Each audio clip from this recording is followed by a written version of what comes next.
गरजी गरजी मेघ बरिसेला बिजुलिया चमकेला हो ललना प्रभुजी बांधी लिहानी पगड़िया विदेशवा के चली भईनी हो।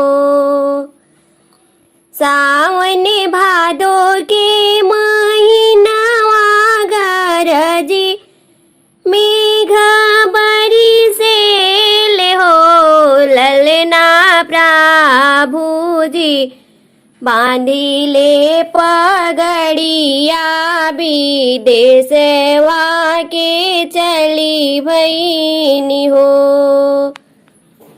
बारहो बरिसवा परियाईनी आंगनवा में खाड़ी भईनी हो ललना घेरी लिहली गोतिनी जेठानी त मनवा मोरे उदास भइले हो।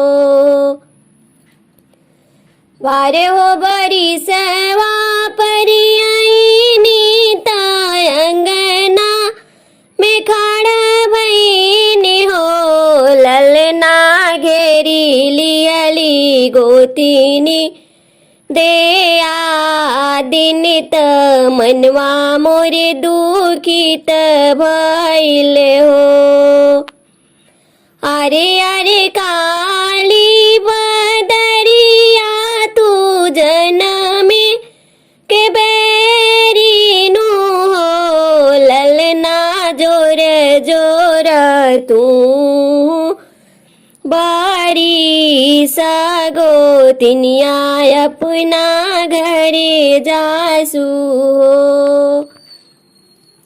ए ललना जोरे जोरे से तू बारी गोतिनिया अपना घरे जासू हो।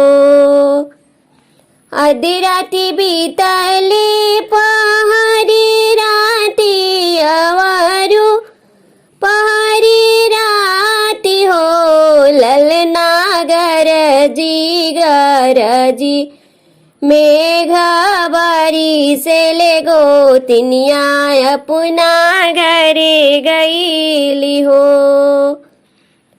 ए ललना गरजी गरजी मेघ बरिसेले गोतिनिया अपना घरे गईली हो।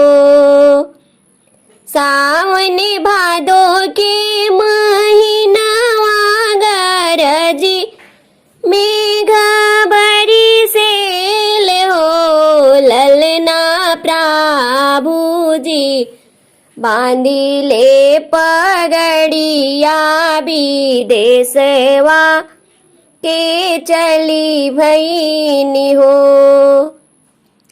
ए ललना प्रभु मोरे बांधिले पगड़िया विदेशवा के चली भई।